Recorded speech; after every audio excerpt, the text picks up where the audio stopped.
So now I will call upon the third speaker. The faculty sees Miss Mona, our first speaker. So the third also will be delivered by Miss Mona. So I will not say anything more about it. So the floor is yours. Thank you, Mr. Chairman. I hope you can see my screen now. Yes, yes, we can see. Yes. It is Okay, coming great. nicely. Yes, yes. Great. So I would just jump into it since I explained about the methodology that we use basically to get local communities involved in designing and implementing the community-based or culture-based livelihoods and community-based tourism. So the items that I'm going to talk about now as like a 20 minutes of presenting a case that step by step we use that methodology that I already explained in my previous presentation to design a community-based tourism and to bring it to economic values by implementing that methodology by local communities themselves. So I'm going to give a very, let's say, brief explanation about what is community-based tourism at all and its benefits, the obstacles that you face with through the process that you are implementing the CBT, participatory planning, the importance of participatory planning, and then you will go through the case study by this presentation. So again, it's the same village at 6 o'clock in the morning. So everyone already started their work for 2 hours, I would say, since they start at 4 a.m. The key term here in this presentation is community-based tourism, which is centered on the involvement of the host community in planning from the very beginning, I would say, and maintaining tourism development in order to create a more sustainable industry.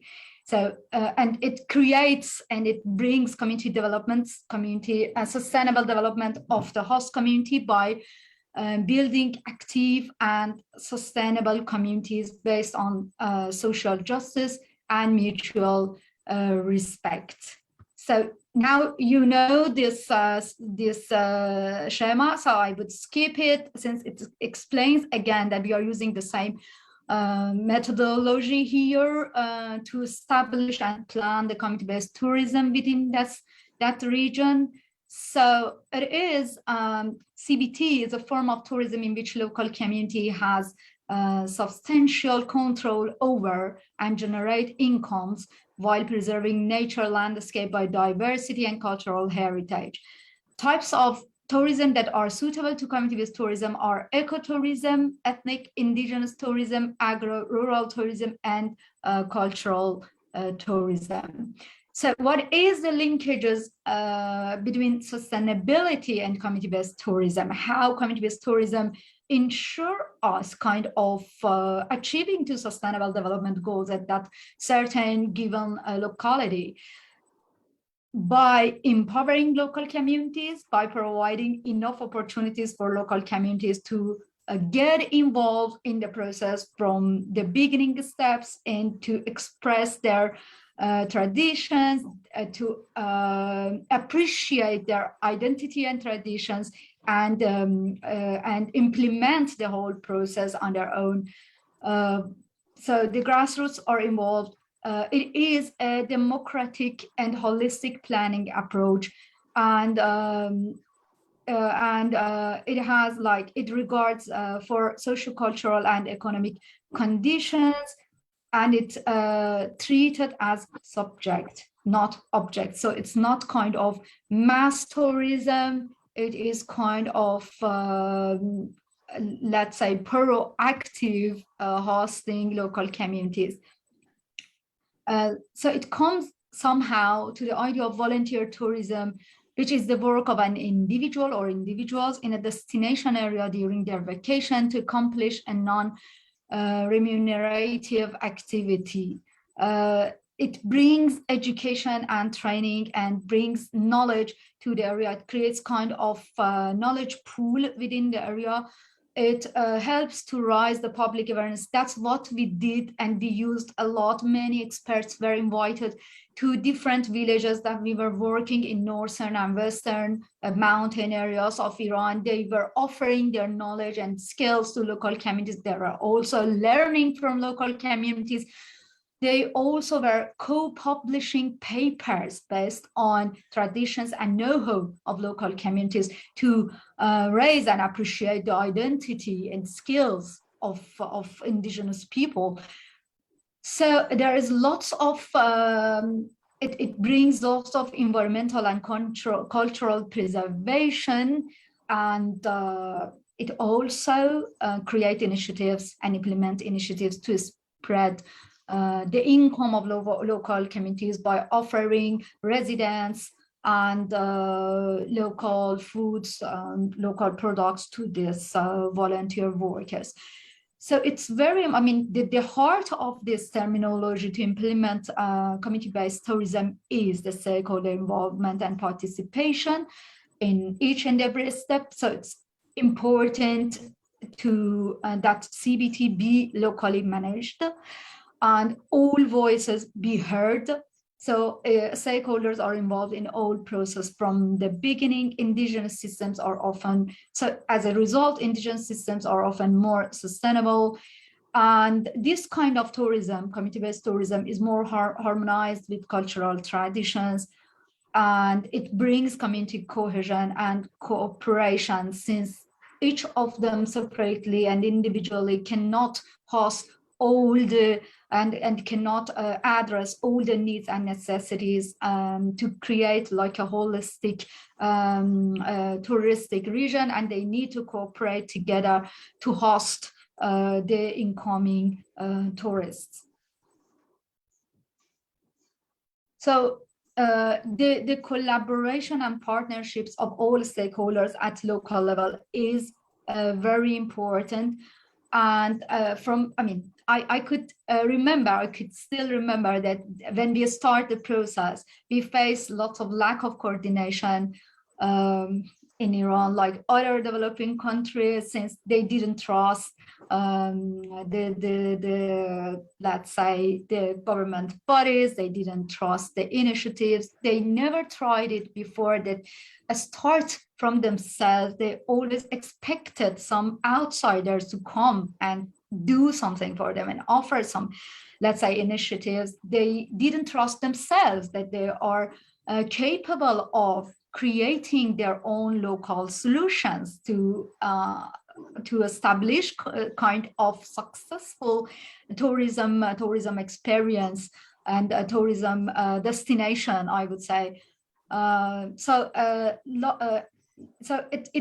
we insist, we didn't push the process, and we asked them to give them time to digest the whole idea, to think about their capitals and what is accessible or possible for them based on their local assets and based on their know-how and traditions. And they bring back some more capitals, I would say. They bring back some stories, some folklores.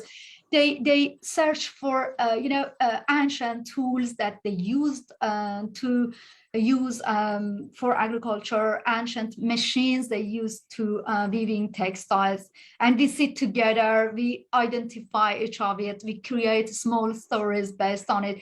So it was like a very, very, I would say, innovation laboratory. So everyone got excited and trying to get involved in that creative process before implementing or managing a community-based tourism site. So the benefits to that very, let's say, communicative and collaborative approach, where the range of stakeholders that were involved that could support and somehow they're ready to assist the process to move forward. it was a very democratic approach against all the obstacles that we faced with. The social acceptance at the end of the first year was very high, since they own the process. They believe that it is their own, I would say, a community-based tourism site, not a government-based or NGO-based site. They take the ownership and they take the responsibility of managing the site, which we appreciated so much. And the partnership created a pool of resources, I would say all kind of resources, not just financial resources, but the technical resources, knowledge resources, skills resources, and all kind of, and relationships at the area. And then it brings kind of non-tourism activities, as I explained before, like reputation for the local products, geographical indications, and local other, let's say, non-tourism activities. Yes?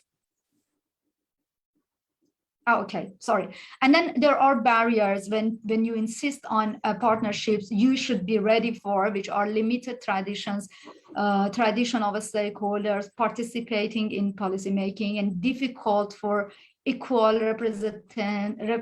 representation, since they didn't get used to it and they need to gradually learn how to have equal voices to each other. There are always pioneers. Yes? No, it's okay, you continue. Sorry, there are always pioneers that might dominate the whole communication, so you should take care of that. And then you need to recognize if a healthy conflict is rising, or if a negative situation that should be addressed or should be mediated by a very skillful mediator, which happens at the beginning of the process, since there are different families getting involved in the process. And of course, there are many conflicts that would raise when it comes to have access to the local resources and use the local resources for different, I would say, different activities of this hosting the tourists, which may block the innovation. But it's important to always facilitate let's say, the system to move forward. So I did speak a lot about the benefits. I would skip this. I'm sure you can read it very faster than I explain again. This is the Talish Mountain, northern Iran, in Alborz Mountain, that we established this community-based tourism site there, which creates like I would say more than 100 employment opportunity for local communities, especially women and young generation. And now the organization of this local community are trying to conserve the forests, which is around them.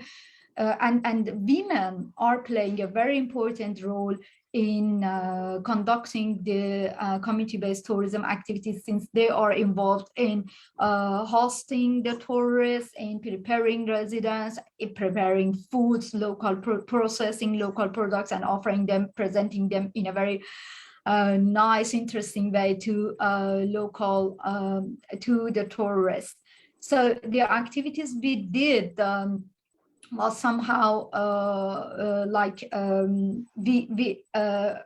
it took a while, like 2 years, that we established the Talish Tourism Development Association, TTDA, which was representative of rural and local communities, different families of Mosul County, which was the target destination for tourism.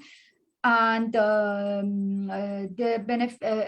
it was a very inclusive organization, including trying to include all beneficiaries, community-based service providers.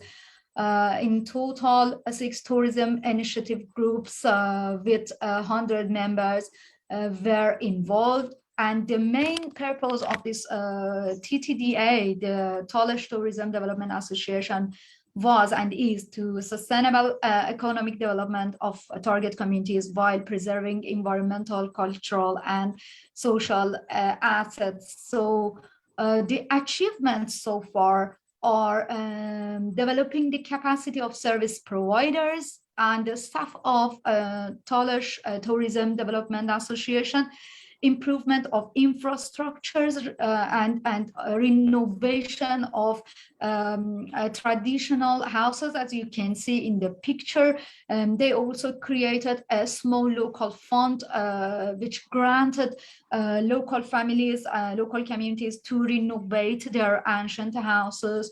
And they also invest on marketing of CBT products, opening of the tourism information point at the village, tour preparing and designing tour packages, mountain guiding, homestay, providing homestay services, local exhibitions and festivals. So the achievement is a very, I would say, tangible increase in the number of tourists use information points, and the tangible increase in the income of 30 service providers, family, which were directly involved in this process. So the other activities are establishing local bazaars and festivals, and preservation and trying to rehabilitate the local traditions, again, local games. Now the local games are collected, local stories